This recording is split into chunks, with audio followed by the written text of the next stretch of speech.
Commander Jake Morrison sat in his office on Luna Station, looking at the message that had just arrived. The blue hologram floated in front of him, showing the seal of the Galactic Council. He read the words 3 times, but they did not change. Emergency. Summons. Immediate response required. Charges pending. Jake was 42 years old and had served as Earth's main representative to the galaxy for 5 years. Before that, he had been a soldier. He knew the difference between a meeting and a trap. This felt like a trap. Dr. Lisa Grant walked into his office without knocking. She was his best advisor and the smartest person he knew about alien cultures. Her face was pale. "You got one too?"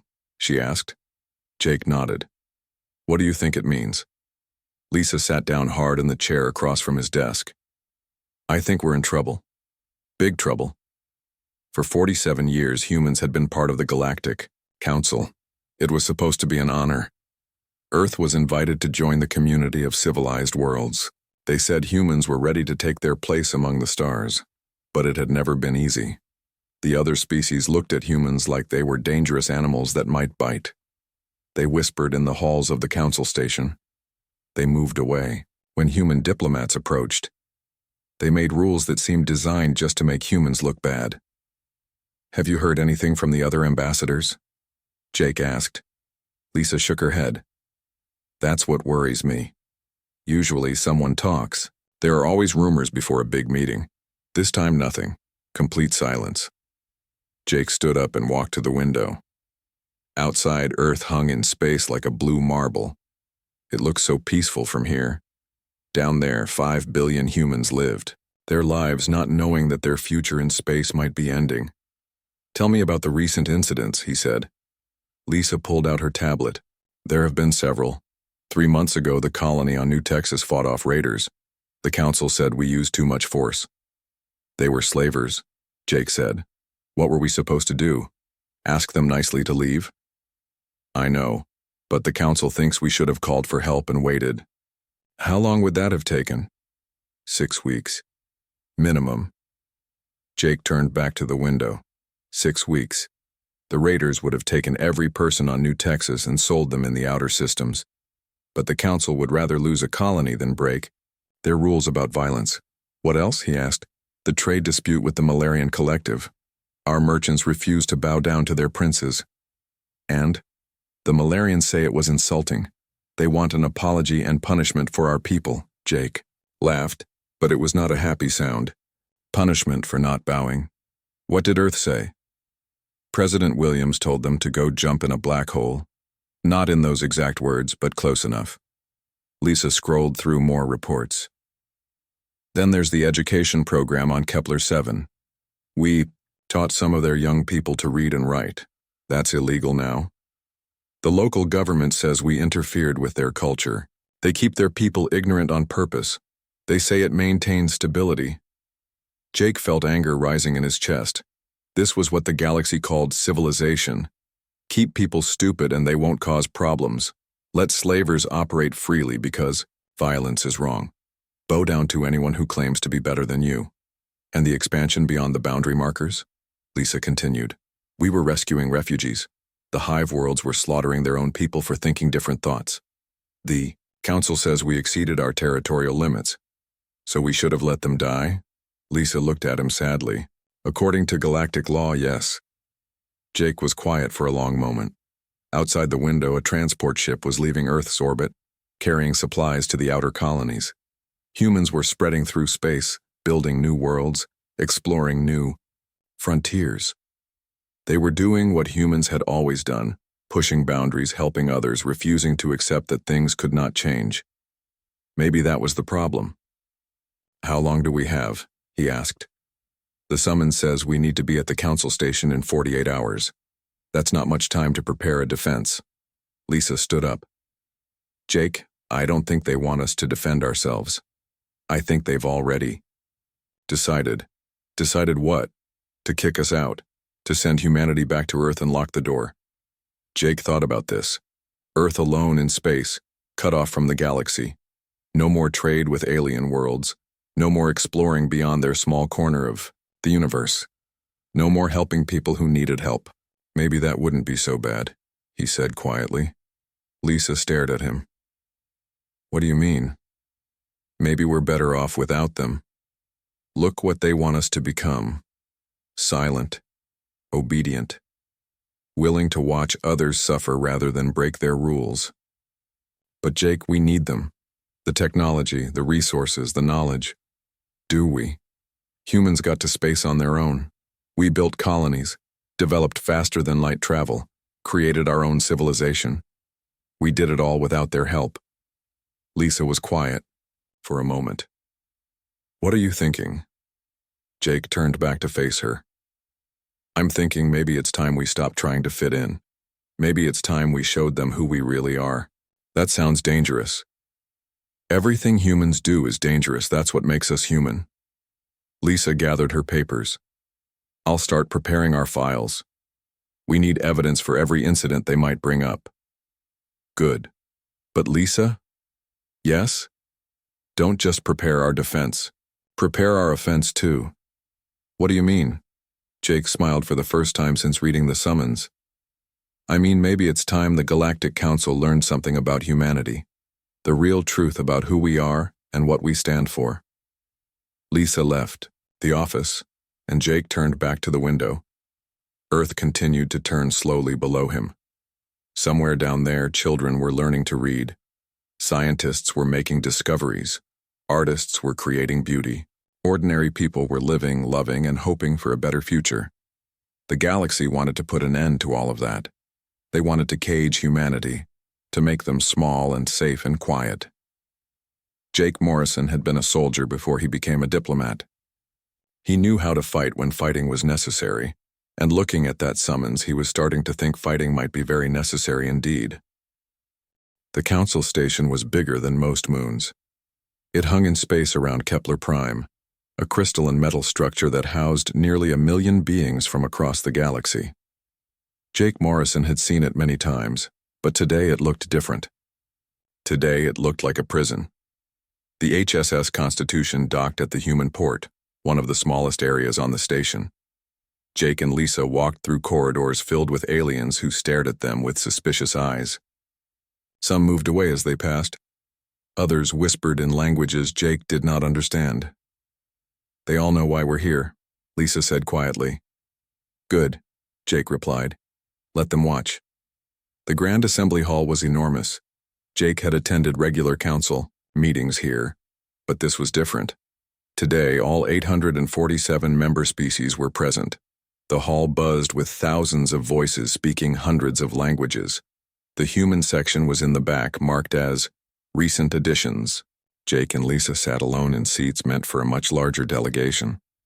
Around them, other species filled entire sections with dozens of representatives each. At the center of the hall stood the speaking platform. Above it, the ancient symbol of the Galactic Council glowed with soft light. That symbol had meant peace and cooperation for 3,000 years. Today, Jake wondered if it just meant control. Prime Counselor Thexmore floated above the assembly. He was an ethereal, one of the oldest species in the galaxy. His body was made of pure energy contained in a shimmering field. When he spoke, his voice filled every corner of the massive hall. We gathered today to address a matter of galactic security, Thexmore announced. The actions of the Human Federation have disrupted the peace we have maintained for millennia. A wave of agreement swept through the hall. Clicks, chirps, and electronic tones from hundreds of species all saying the same thing. Humans were the problem. Ambassador Zephai of the Vorthons rose to speak. The Vorthons were tall, gray-skinned beings who served as the Council's military force. Zephai's voice was cold and precise. The Human Federation stands accused of 4 serious charges, he began. First, excessive use of force in territorial disputes. Images appeared in the air above the assembly. Jake recognized them. The battle for New Texas. Human ships fighting off the slave raiders who had come to steal an entire colony. The images showed the raider ships being destroyed, but they did not show what would have happened to 50,000 humans if the colony had not fought back. The humans destroyed 17 vessels, Zephai continued. They refused to wait for Council peacekeepers.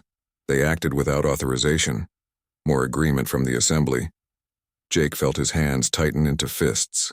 Second charge, refusal to adopt standard conflict resolution protocols. New images appeared. This time Jake saw recordings from the Malarian Collective.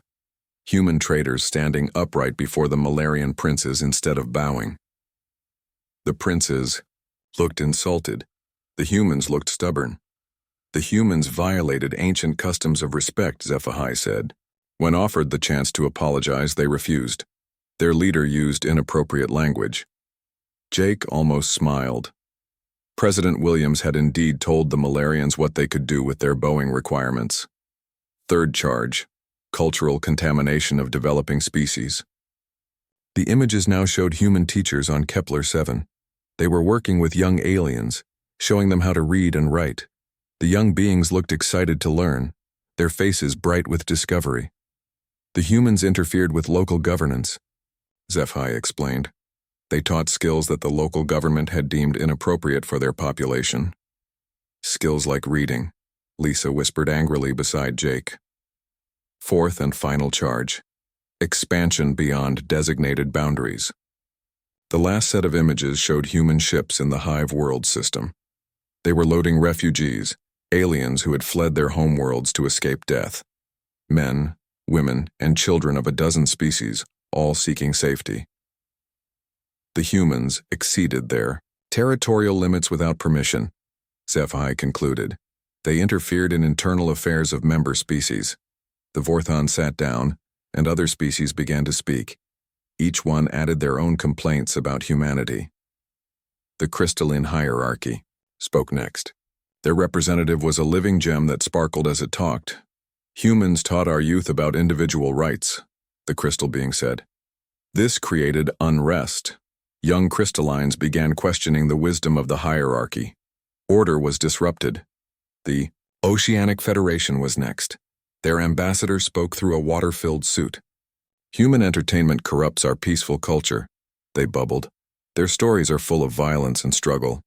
Our young people watch these stories and become dissatisfied with harmony. Jake listened to speaker after speaker. The complaints were always the same. Humans refused to follow rules. Humans helped people who were supposed to stay down. Humans taught dangerous ideas like freedom and choice. Finally, a small species called the symbiotic colonies spoke. Their representative was barely 3 feet tall, but their voice carried clearly through the hall. Humans saved our colony ship when we were attacked by pirates, they said.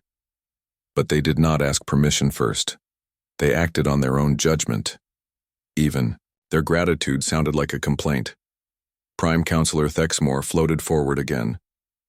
We have heard the evidence. The pattern is clear.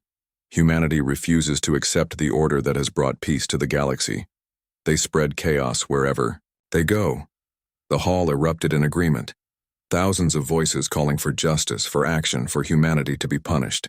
Some have suggested that humans be confined to their home system, Thexmore continued. Others believe they should be expelled from the council entirely. Jake felt Lisa tense beside him. This was it, the moment they had been waiting for. However, Thexmore said, we are a civilized body. We will allow the human representative to speak before we vote. Commander Morrison, you may address the council. Jake stood up slowly. Around him, the massive hall fell quiet. Thousands of alien eyes watched him walk down the long aisle to the speaking platform. The platform was small, meant for a single speaker. Jake climbed the steps and stood at the center of the hall. Above him, cameras recorded his image for broadcast across the galaxy. Behind him, the symbol of the council glowed with ancient authority. In front of him sat the representatives of 847 worlds, species that had traveled the stars for thousands of years, civilizations older than human written history, all of them waiting to hear what he had to say. Jake looked out at the assembly. He thought about the refugees in the hold of human ships. He thought about the children learning to read on Kepler-7. He thought about the colonists on New Texas, alive because humans had refused to wait for permission to save them. He thought about Earth, hanging in space like a blue marble. home to 5 billion humans who dreamed of stars and refused to accept that some dreams were impossible. Jake Morrison had been a soldier before he became a diplomat. He knew when it was time to fight. "Honored representatives," he began, his voice carrying clearly through the hall. "You have accused humanity of many crimes. You say we are violent. You say we are disruptive. You say we refuse to follow your rules." He paused and looked around the assembly. "You are absolutely right." A ripple of shock went through the Grand Assembly Hall. Jake Morrison had just agreed with every charge against humanity, but he was not finished speaking. "We are violent when violence is needed," Jake continued. "We are disruptive when disruption serves justice. And yes, we refuse to follow rules that protect the strong while crushing the weak." Prime Counselor Thexmore's energy form flickered with surprise. "Commander Morrison, this is not a typical defense." "Because this is not a typical trial," Jake replied. "You have already decided our fate. You want us gone because we make you uncomfortable. Because we ask questions you do not want to answer." Jake walked to the edge of the platform, closer to the assembly. "Let me tell you about the charges against us. You say we used excessive force on New Texas. The raiders who attacked that colony were not there for trade or exploration. They came to take 50,000 human beings and sell them as slaves in the outer systems." Images appeared above the platform, but these were different from the ones the Vorthons had shown. These showed the inside of captured raider ships. Cages, built to hold people. Chains and collars and worse things. "Your council peacekeepers would have taken 6 weeks to respond," Jake said.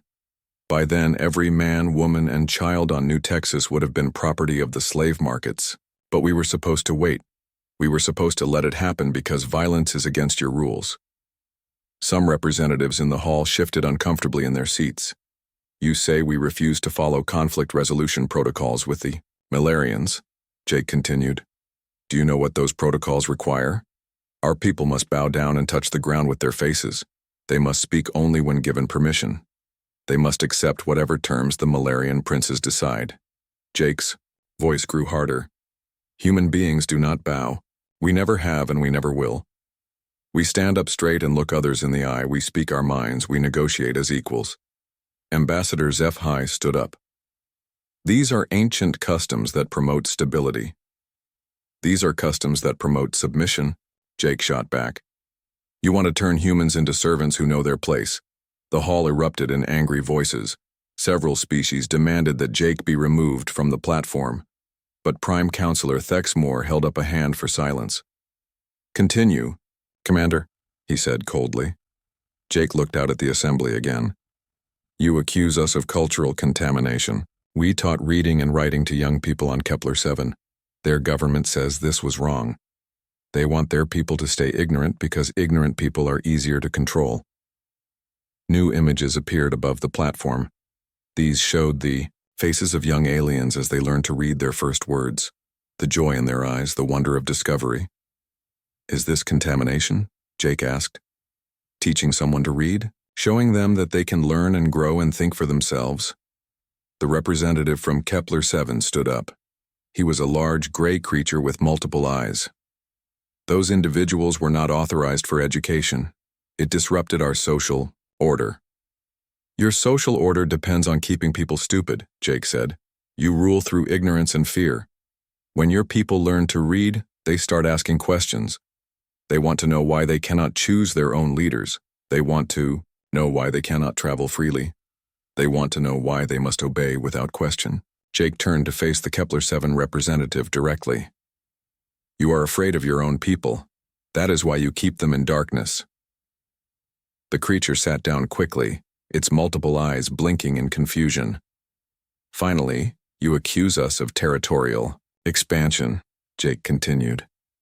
"We crossed boundaries to save refugees from the hive worlds, people who were being killed for thinking different thoughts, for wanting freedom, for daring to suggest that their lives belonged to them instead of the state." The images above the platform now showed the refugee camps, families huddled together after losing everything, children who had watched their parents die for the crime of independent thinking. The hive worlds were slaughtering their own people, Jake said. Thousands dying every day. But they were council members in good standing. They followed all the rules. They never used excessive force against other species. They just murdered their own citizens quietly and efficiently. Jake walked back to the center of the platform. His voice carried clearly to every corner of the massive hall. We saved 12,000 beings from certain death. We gave them new homes, new lives, new hope. And you call this a crime because we did not ask permission first. Prime Counselor Thexmore floated closer to the platform. Order must be maintained, Commander. Without rules, there is chaos.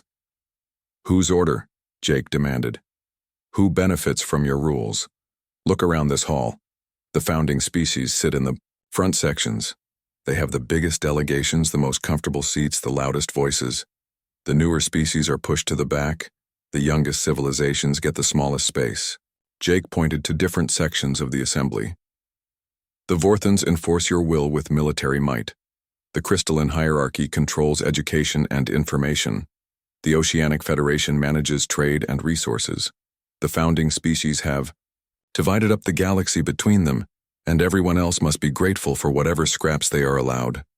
Angry voices rose from the front sections. Several founding species representatives stood up, demanding that Jake be silenced. You speak of peace, Jake continued, ignoring the protests.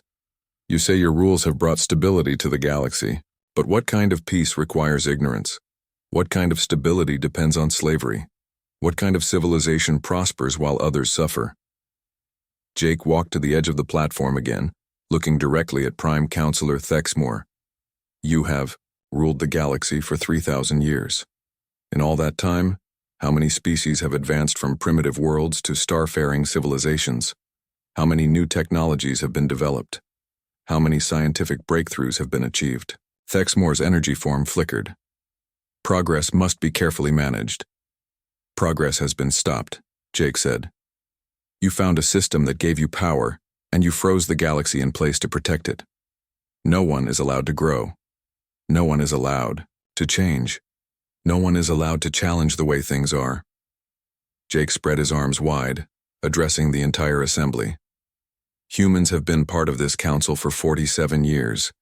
In that time, we have developed 12 new technologies for faster-than-light travel. We have established colonies on 200 worlds. We have made contact with 37 species that were previously unknown. We have created art, music, literature, and philosophy that has spread across the galaxy. He paused, letting his words sink in. How many of you can say the same about your own civilizations? When was the last time your people achieved something new? When did you last push the boundaries of what was possible? The hall was growing quieter. Some representatives were looking uncomfortable. Others were whispering to their neighbors. Humans refuse to be contained because containment means death, Jake said. Not physical death, but the death of everything that makes life worth living. The death of dreams and hope and the belief that tomorrow can be better than today. Jake looked out at the assembly one more time. You want to judge humanity for being different, but maybe the question is not what is wrong with us. Maybe the question is what is wrong with a galaxy that fears difference so much that it would rather destroy it than learn from it. Jake Morrison stood at the center of the speaking platform, looking out at 847 alien species. The Grand Assembly Hall had grown very quiet. Too quiet. He could feel the tension building like electricity before a storm. You want the truth about humanity? Jake continued. Here it is. We do not fit into your galaxy because your galaxy is broken. Several representatives jumped to their feet, shouting protests. Prime Counselor Thexmore's energy form pulsed with anger, but Jake pressed on. Dr. Grant, my advisor, has spent the last 2 days researching your histories. Show them what you found, Lisa. Lisa Grant stood up in the human section and activated her tablet. New images appeared above the speaking platform. These were not the propaganda images the council usually showed. These were historical records, ancient files, forgotten documents. 23 civilizations, Jake announced. 23 species that showed signs of independence, of technological advancement, of the kind of growth that might challenge the established order. What happened to them? The first image showed a beautiful world with crystal cities reaching toward the sky. the architects of Vega Prime. They developed new forms of construction that could build structures in space without artificial gravity. They offered to share this technology freely with all species. The image changed, showing the same world covered in ruins. The Council decided their technology was potentially destabilizing. The Vortons were sent to maintain order.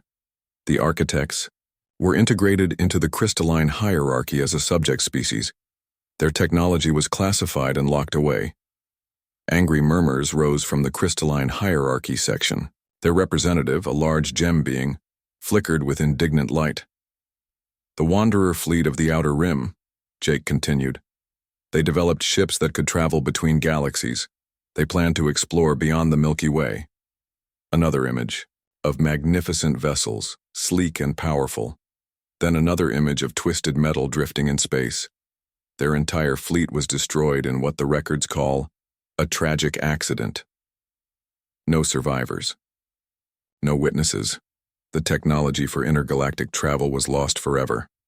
Jake walked across the platform, his voice echoing through the hall. The Harmony Singers, the Deep Thinkers, the Star Dancers, the Unity Collective, 23 species that dared to grow beyond their assigned roles. All of them gone, all of them integrated, destroyed, or disappeared. The images kept coming. Worlds that had been centers of learning reduced to agricultural colonies. Species that had once explored, the stars now confined to single systems. Civilizations that had created wonders now producing basic goods for their conquerors. This is your great pacification, Jake said. This is how you brought peace to the galaxy. You destroyed anyone who might disturb your perfect order. Prime. Counselor Thexmore floated forward, his voice booming through the hall. Those civilizations were dangerous. They threatened the stability we had worked millennia to achieve. They threatened your control, Jake shot back. Just like humanity threatens it now. He turned to face the assembly directly. Do you want to know the real reason we are here today? It is not because we broke your rules, it is because we were never supposed to be here at all. Jake pulled out a document and held it up. Sub-Commander Gethavar of the Vorton Exploration Fleet. 5 years into his career, assigned to routine surveys of primitive worlds. He was supposed to mark Earth as pre-contact and move on. The document projected into the air above the platform. It showed an official report with multiple corrections and revisions. But Gethavar was young and eager to prove himself. When he saw humans had developed atomic energy and spaceflight, he thought we were ready for contact. He sent a recommendation for immediate integration. By the time his superiors realized the mistake, first contact had already been made. Jake looked directly at Ambassador HFY. Your people have been trying to fix that mistake ever since. You never intended for humans to join the Council. We were supposed to be contained on our homeworld until you decided we were safe. HFY stood up, his gray face flushed with anger. Humans were too primitive for contact. The integration schedule called for another 1,000 years of observation. Observation and manipulation, Jake corrected. You would have guided our development, shaped our culture, made sure we became compliant before we ever left our solar system, just like you did with dozens of other species. The hall erupted in chaos. Representatives were shouting at each other in 100 different languages. Some species were calling for order. Others were demanding explanations. A few were actually leaving their seats and heading for the exits. Jake raised his voice above the noise. You want to expel humanity from the Council. You want to send us back to Earth and pretend we never happened. But it is too late for that. He gestured toward the back sections of the hall, where the newer and smaller species sat. They have seen what we can do. They have seen that growth is possible. They have seen that the established order can be challenged. Jake walked to the front edge of the platform as close to the founding species as he could get. You built your peace on fear and ignorance. You convinced everyone that the way things are is the way things must be. But humans have shown that is not true. We have proven that species can advance, can explore, can achieve things their ancestors never dreamed of. Prime Counselor Thexmore's energy form was pulsing rapidly now. Enough. You will not undermine 3 millennia of stability with your dangerous ideas. What stability? Jake demanded. Look around you.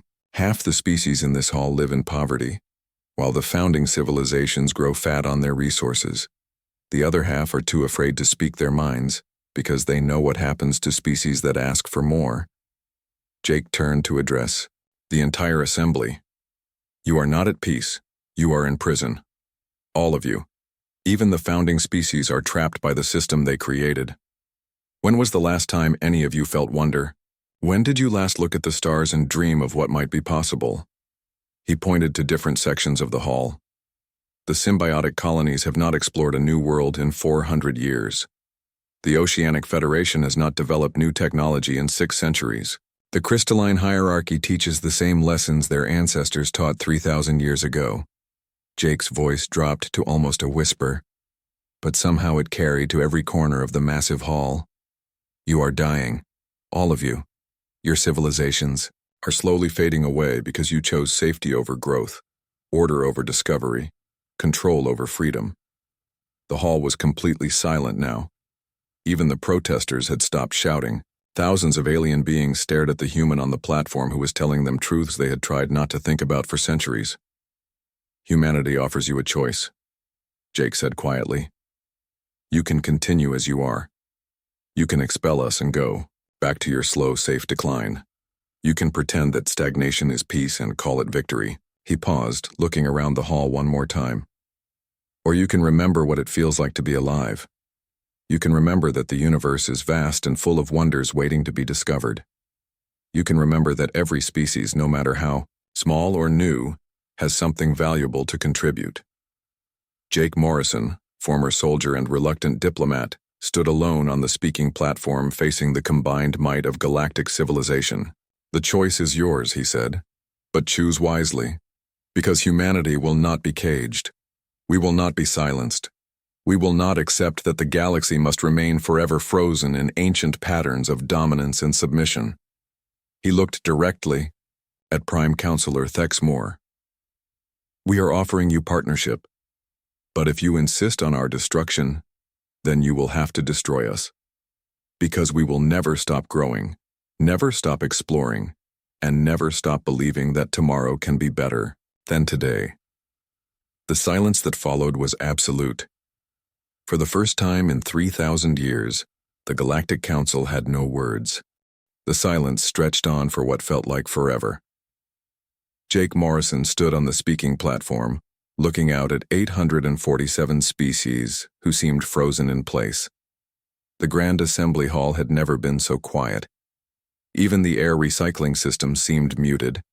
Then, from the middle sections of the hall, a single voice spoke. I have a question. Every head in the assembly turned. The voice belonged to Ambassador Catherine of the symbiotic colonies. She was small, even for her species, with silver skin and large, dark eyes. Her people were known for being quiet and following rules. Prime Counselor Thexmore's energy form flickered with surprise. Ambassador Catherine, this is not the time for questions. When is the time? She asked, standing up in her section. When? Will it ever be the time to ask why my people have not explored a new world in 400 years? Her voice was getting stronger. Commander Morrison is right. We stopped growing. We stopped dreaming. We accepted that this was all we were allowed to be. Other representatives began to stir. Whispers started in different sections of the hall. Ambassador Zephahai stood up from the Vorthon section. Order must be maintained. These questions lead to chaos. Whose order? Asked another voice. This time it came from the Wandering Fleets section. Captain Nextar, whose people had once traveled freely through space, now followed routes assigned by the Council. My ancestors could sail between any stars they chose, Nextar said, his voice carrying across the hall. Now we need permits to visit systems we have traded with for centuries. When did exploration become a crime? More voices began to rise.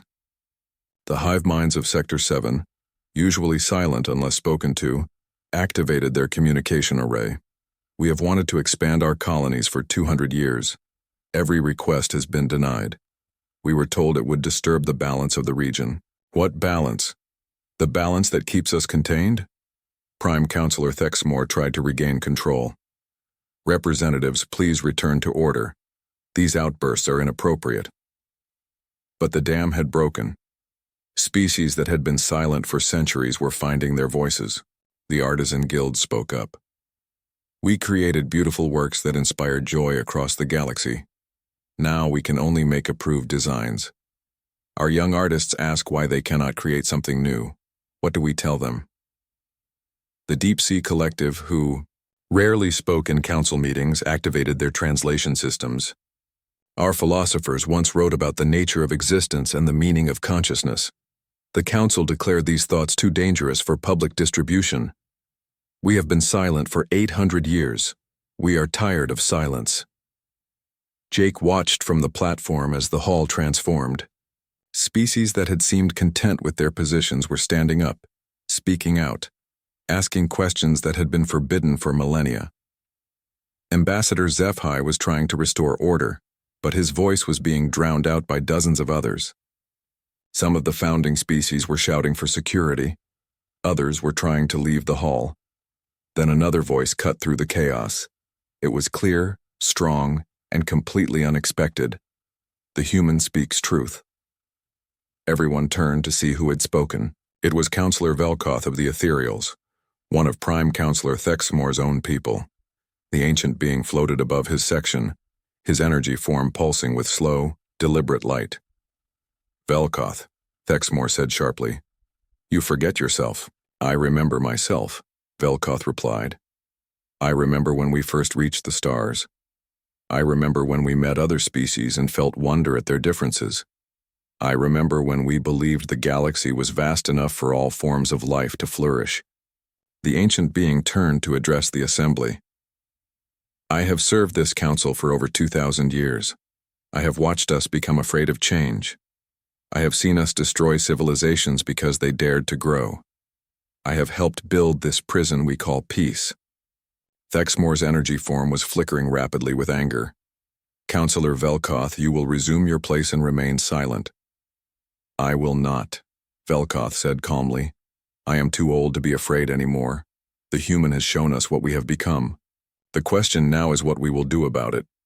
Jake felt Lisa Grant's thoughts reaching him through their communication link. She had moved closer to the platform and was monitoring reactions throughout the hall. Jake, her voice whispered in his earpiece. The younger representatives are responding. The older ones are trying to maintain control, but their own people are starting to question them. Jake nodded slightly and stepped forward on the platform. Prime Counselor Thexmore, I call for an immediate vote. This assembly will vote when I determine it is appropriate. Thexmore replied coldly. Actually, came a new voice. Any representative can call for a vote if supported by 50 member species. The voice belonged to Archivist Quental, the ancient keeper of council law. She rarely spoke in assembly meetings, but when she did, her word was absolute. I support the humans' call for a vote, Ambassador Catherine announced. As do we, Captain Nextar added. The hive minds support the vote, came the electronic voice from Sector 7. Within minutes, over 100 species had voiced their support. Archivist Quental's mechanical voice cut through the noise. The requirement has been met. The vote will proceed. Prime Counselor Thexmore tried one final time to maintain control. Very well. We vote on the expulsion of humanity from the Galactic Council. No, Jake said firmly. That is not the vote I called for. He looked out at the assembly, at all the faces watching him. Some hopeful, some afraid, some angry, some curious. I call for a vote on the complete restructuring of the Galactic Council. I call for an end to the system that has kept civilizations trapped for 3,000 years. I call for the creation of a new form of cooperation based on voluntary participation, mutual respect, and the freedom to grow. The hall erupted again, but this time it was different. This time it sounded like excitement instead of fear. Representatives were talking rapidly to their neighbors. Communications were being sent to homeworlds. History was being made. Archivist Quental processed the formal language of the proposal. The vote is properly called. All member species will indicate their position. The voting system activated. Throughout the hall, indicator lights began to glow as each species made their choice. Red for opposition, blue for support. Jake watched as the lights appeared. The founding species glowed red as expected. Most of the older established civilizations followed their lead. But then the middle sections began to light up blue. The newer species, the smaller ones, the ones who had been pushed to the back and told to be grateful for what they had. The younger members of older species started voting blue as well. Even some from the founding civilizations broke ranks, their lights shining blue against the red of their elders. The final tally appeared on the main display: 423 species supporting restructure, 398 opposing, 26 abstaining.